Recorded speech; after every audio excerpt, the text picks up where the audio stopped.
Hey guys, I'm back again with another video, and I kind of want to talk about, you know, because see, like the last video I did, I basically talked about the misconceptions, and I was linking the parallels between like a Steve Nash to Lonzo Ball. Um, in this video, I want to talk about places of improvement that I'm going to be personally looking out for this year. Now, I don't expect everybody to have the same things. If you don't, or if you do, whatever, you know, that's your prerogative. This is just personally what I will be focused on when I watch Lonzo this year. Now, let me, preface this by saying I have three different mindsets here. Okay, I'm only going to really talk about one, but there's a peak mindset, like what I think the peak level of him this year will look like.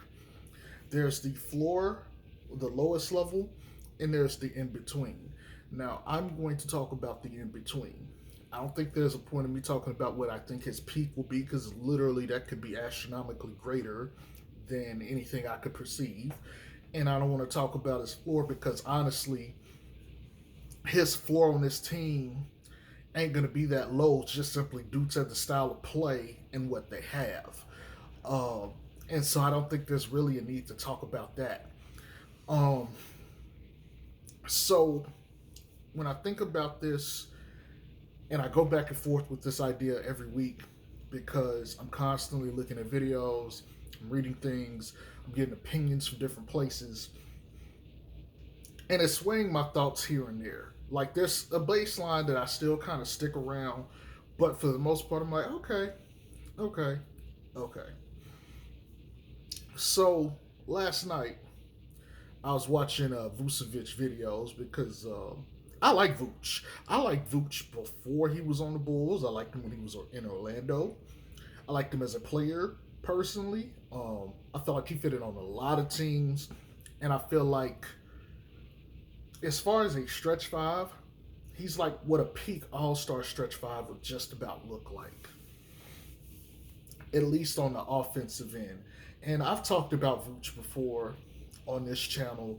Matter of fact, I think when they initially did the trade, I discussed that trade on this channel, and I, broke down a couple of things about Vooch, about his attack pattern and how he liked to play. Um, Having said that, I was looking at Vooch and I was thinking about it. I was like, because the one thing for me has been his efficiency, and he's always been pretty efficient. And my thought process is, okay, this a guy this efficient, how many touches do you want him to get? I don't think anyone is going to dispute that Zach is going to get the most touches because he is the centerpiece of the team.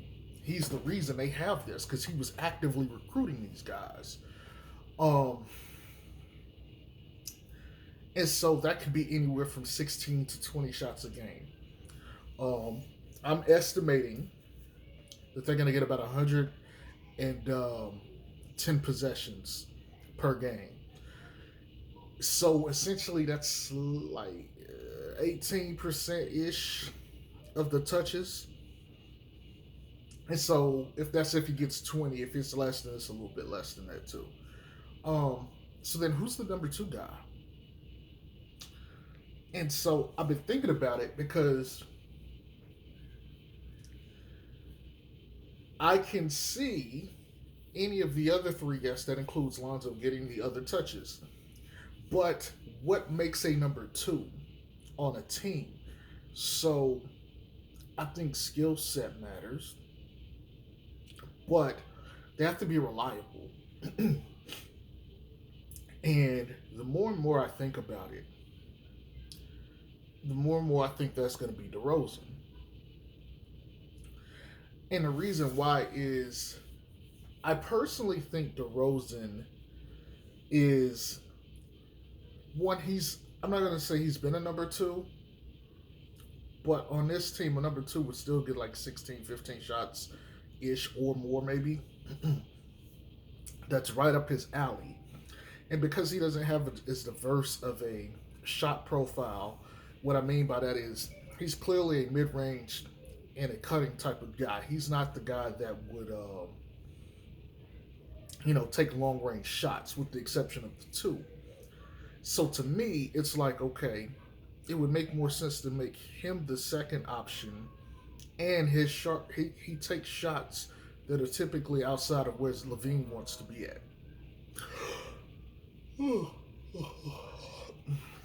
Sorry, y'all. So who's the third option? And what exactly is the third option? Third option usually has more of a support role, and the support role typically is to do the other little things on the court and contribute to scoring when and where needed. Um, and if we're talking about a fourth option, that guy literally gets pretty much what's left, and like the fifth guy on the court probably just feels a need for the team. I think Pat Will is the fifth option.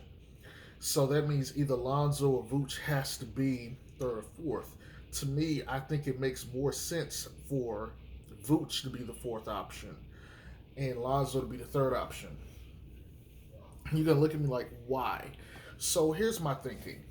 Okay, Vooch is hell of efficient. Hell efficient. And I've watched tape of him in Orlando, and I watched tape of him even on Chicago.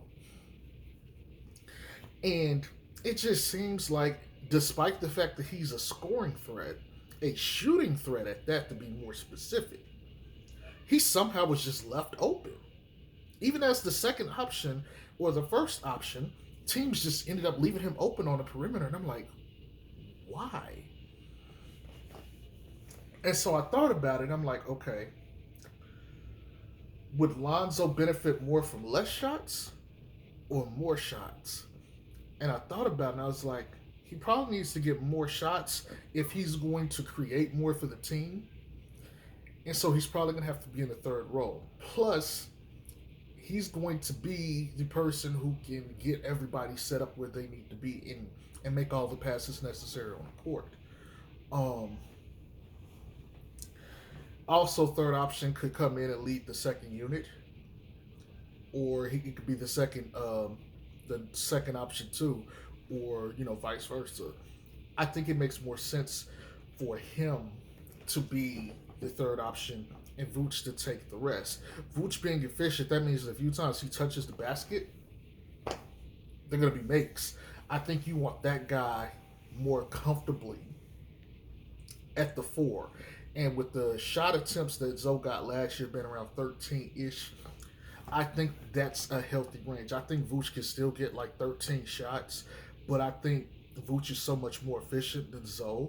If you give both of them 13, 14 shots, I think Vooch will still be more so around his normal levels than Zoe. And so by that, I think Zoe's probably going to be the third option on this team. Having said that, there's other things to consider. Rotation and, need. Okay? And here's the thought process I'm working with right now. Let's just pretend the team is healthy, fully healthy. The first guy off your bench is going to be who? Is it going to be Kobe White or is it going to be Caruso? That matters, because if you're going to take Kobe off the bench first, that means Zach's going to sit first. And so that means you bring in Kobe in, and Kobe's skill set is what? Kobe's skill set is 3-level scorer for the most part. His probably most closely mimics Zach. That's why I would think you would swap them out. It wouldn't make much sense to pull out Zoe and put in Kobe White unless you just wanted to go full offense in the backcourt, which is fine. You can do that. But think about it from this perspective here. You got Lonzo is to Caruso as Zach LaVine is to Kobe White. Kobe White is a scorer. Zach LaVine is the scorer. Lonzo is the fulcrum, the toolbox. He's the guy that does the dirty work. Caruso is the same thing. Now, having said that, could you put Caruso and Zoe back there? Yeah. Now you got a defensive backcourt, and That makes sense too. I can see certain matchups where you probably want to put them on the court together. Portland is one of those. Um, the Brooklyn matchup for sure. You probably want to put them both on the court to try to stifle Kyrie and James Harden. You know, the Golden State Warriors. Those teams like that with those back courts.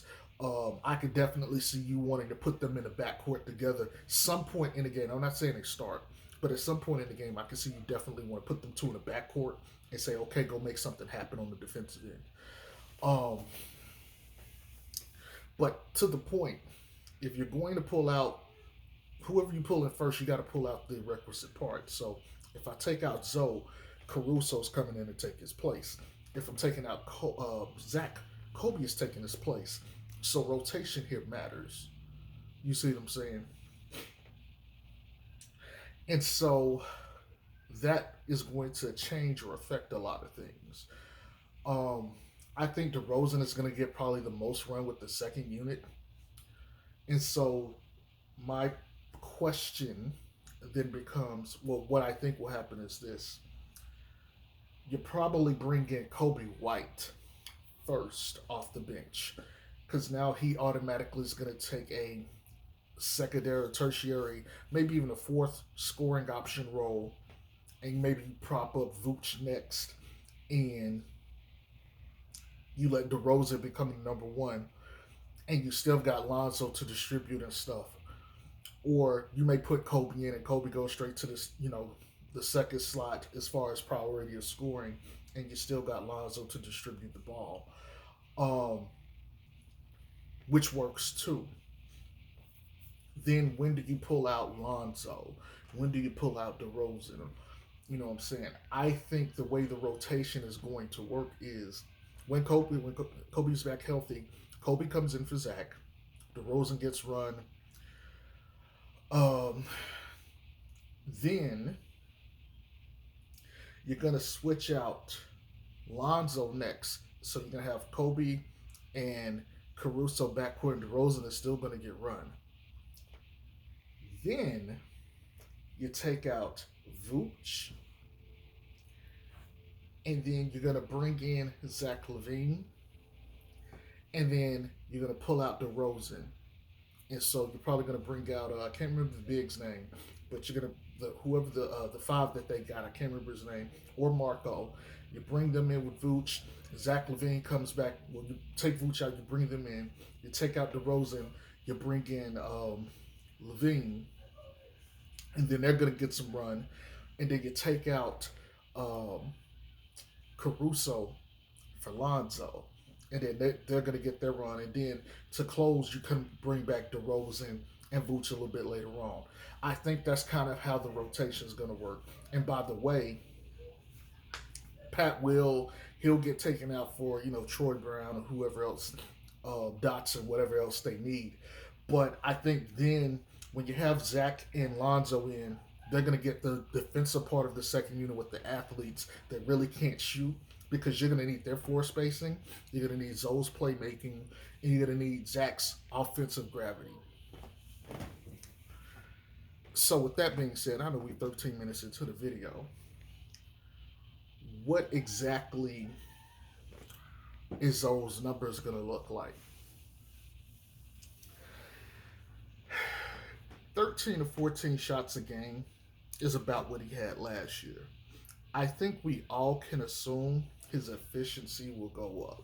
He was like 41% last year. If his efficiency goes up, I'm thinking 44%. I'm thinking 44%. Um, if he's 44%, that's probably another shot more that he made. So he's somewhere around the upper to mid. I think he made 5 shots a game last year, so he'd probably be around 6.3, 6.4, something like that, out of 14 shots, which isn't bad. And he'll probably take 2 trips to the free throw line this year. He shot 78% for the free throw line last year. He'll probably be mid 80s this year. Um, so that'll give him, probably a point and a half or something a game. And then if we're saying he's going to be making 6 out of 14 shots, I think that healthily depends on, you know, what shots he's taking. Um, Probably an even mixture this year. I would think if he's taking around 13 to 14 shots, um, I would think he might come down on the threes a tad bit, like 7 or 6 a game, and he'll probably go up in other places, which is probably why he'll be more efficient. And I think he'll be around 45% from mid range. Um, Now, I've mentioned this and I have not come down off this hill. Minimum is 8.5 assists. Minimum. Um, and so I'm going to stick him with 8.5. I will say this. I was a little low on his rebound numbers, but I've been seeing some pretty good arguments, and I think most of you guys and other people I've talked to have won me over. I think 6 to 7 rebounds a game is doable for Lonzo this year, especially considering they're not going to have a power forward outside of Patrick Williams, and they're going to need bodies on the board. And if they're going to get in transition, he's going to need the ball. 6 or 7 rebounds makes sense. So you got an 8.5 ish assist, 7, 6 rebounds. That's pretty solid. But the next thing is the points. I think he'll be easily 14 to 16 points a game. Um, and depending on how you want to look at it, that's elite. I'm sorry. Even when he came into the league his rookie year, nobody was putting up 10, 7, and 6 or 10, 7, and 7.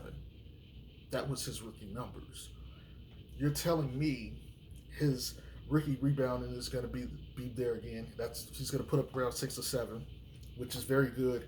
Matter of fact, that's elite for a point guard position.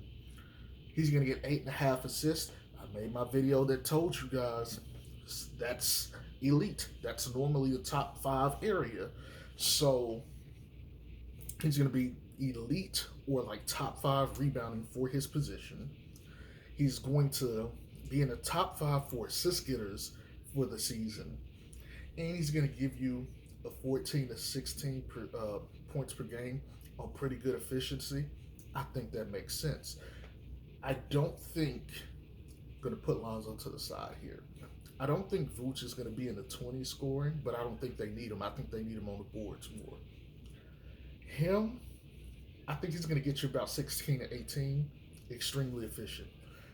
But I think the rebounding is the thing because he's normally averaging like 11 or 12. They're going to need like maybe 13.5 to 15 from him. So what does that leave DeRozan and Levine? I'm still on this hill. I think Levine's scoring is going to come down. I think he's going to get 25 points per game. Still efficient as fuck. But I think that's going to be his number. And I think he's going to come down off of it because they're going to need him on the defensive side. He's still going to get you like 50, 40, 90 though. Matter of fact, he missed it by like 5 points on the free throws. This is the year he gets you 50, 40, 90. 25, 50, 40, 90 is an average to above average defensive player. He could be in the running for MVP if this team ends up 1 or 2 seed. You guys know my view. I have them at number 1, 60 wins. That's my view. And one of the channels I follow, they asked who would have the number 1 seed in the East. I went and responded and said I think it's going to be Bulls. And the reason or the explanation I gave is teams aren't going to be prepared to play their style of ball. In the first part of the season, nobody has information on them. Huge. You got individual information on individual guys. Zach has never played with these guys. DeRozan played with Vooch in college, but that's 10, 11 years ago. Different game, different world, doesn't count. Zoe hasn't played with these guys. The only 2 people on this team from the Garpax era is Kobe and Zach. Complete turnover. The style of play this team is going to play is going to be different from the previous year. You literally have to throw it out. Meanwhile, the other teams in the league are going to have continuity. You know what you're going to get from the Jazz. You know what you're going to get from the Warriors. You know what you're going to get from the Lakers. You know what you're going to get from Brooklyn. You know, Denver, all these other teams. They have the advantage of having data and resources to look at and plan game plan better for everybody else. Your data, if you're another team when it comes to the Bulls, is going to grow on a game by game basis. That means first game of the year, Detroit, bunch of rookies, young players, they don't know what's going to hit them. They're not prepared for this team. They might say, okay, I'm just going to make up something. Make Vooch shoot with his left hand because he's typically a right-handed guy. He likes to go over the right shoulder. They might say ride his right shoulder. That means he can't hit with the left, but that would be it. You don't know what plays they're going to run, though.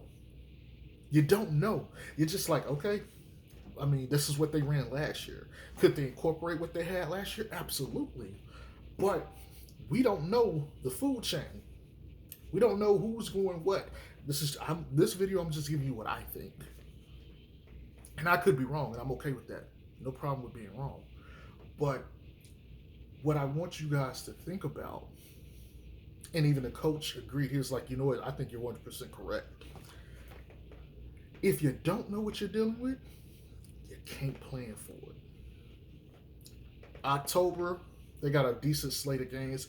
When they hit November, that's when the games start trickling up.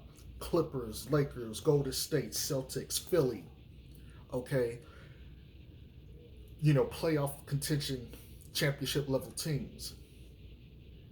All of these teams won't know what to expect. This team could very well start off and be like 20-5. Okay. By the time, let's just assume, well, let's not say 25 because I don't think they'll play that many games. 15-5. That could be first place, second place, third place. Now, even if they were to go 50% for the rest of the season, they already got a 10-game cushion. That's a top seed. And that's all because of the simple fact that, you know, nobody has information or data on them. Again, I like this roster overall. I think we got a gaping hole at power forward. And one of the things that I didn't mention the other day in the video is foul trouble. Power forward, we're going to be in foul trouble a lot. If Pat Will is having to sit on the bench in the first quarter because he gets 2 quick fouls because Giannis is just charging at him, we're going to play DeRozan at power forward. We're going to play, 6'4" guys at power forward. Blake Griffin might drop 40 on us, I'm just saying, that is a place of need. They need to definitely address that. I don't think it's going to get addressed in a good way, because obviously Millsap and LaMarcus Aldridge went and signed with Brooklyn. So, still got this team getting 60 wins. The style of play the teams are not going to be prepared to deal with. Playoffs is going to be a different story. We'll save the playoffs for the middle of the season. Right now, I see Lonzo probably being in the MIP conversation. He could be a fringe all-star this year. If you look at the numbers, let's just say on a base level, you know how I feel on the rebounds and assists because of this video. Hold on. Sorry about that. The offspring wanted some food, so who am I as a father to neglect my son for food? So, but yeah, 8.5 assists, which is top 5, 6 or 7 rebounds, top 5 at position. 14 points, so 14, 8.5, 8, and like 6 or 7. Who's putting up those kind of numbers, right?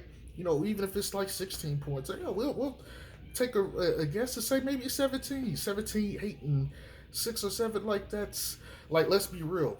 Let's be real. Okay. LeBron's career average, let's just remove the points for a minute, is like 7 rebounds, 7 assists, right? KD's is like 7 rebounds, and 5 assists or something to that effect. Okay, he's giving you high metrical numbers in basically what I call the support stats, and his scoring is solid. Okay, he is going to like that. To me is the makings of like, okay, let's frame this differently. He'll be getting paid 18 million this year, I believe. 18, 19, 20, and 21. Yeah, I think that's how. Yeah, that's it. For 18 million, what is 14, 8, and we'll just say 6. 14, 8, and 6. Is that worth 19 million or more? If you want to say, if depending on how you want to put the points per game, that's on you. Depending on where you think he falls in the food game. I'm just giving you my first of all, if he's giving me 14 and 8, that to me that's easily worth the 8 million. Even if he had like 3 rebounds, I mean that's easily worth the contract. Okay, so the next question I'm gonna pose to you guys in regards to Lonzo here, if this is his first year, hypothetically, 14, 8, and 7, you got a year continuity, something he hadn't had since the Luke Walton, but even within his role switched. So, continuity, same guys, in your base year is 14, 8, and 6 and 7, and you already essentially played or outplayed the first year of your contract, and you're projecting the numbers to get up, and he'll be working on his game more, and he'll be entering or going into his prime because he'll be 25. What's next? You know, and this is what Vooch. Yeah, Vooch will be in his like last year his contract. So you're telling me, plus playoff experience, you're telling me what's next for him? 16, 9, and like 6, or 17, 9, and 6, something like that, or maybe even 17 and 10. At that point, what are we looking at here? Okay, is he overpaid or underpaid? Is he an all-star, all NBA level player? You tell me. I'm not going to have that conversation here. But I'm framing this, I'm giving you all this stuff because I want you to just think about it. I want you to just think about it. You know, how close to an all-star would he be if he's putting up 14, 8, and 6 this year? In the next year, what would you project him to be? And then the next year, and then the next year. How much should he really be getting paid? When you look at some of these other contracts that's being given out to some of these players, Bulls got a deal. I'm just saying. But that's all I got. Y'all have a good one. Peace.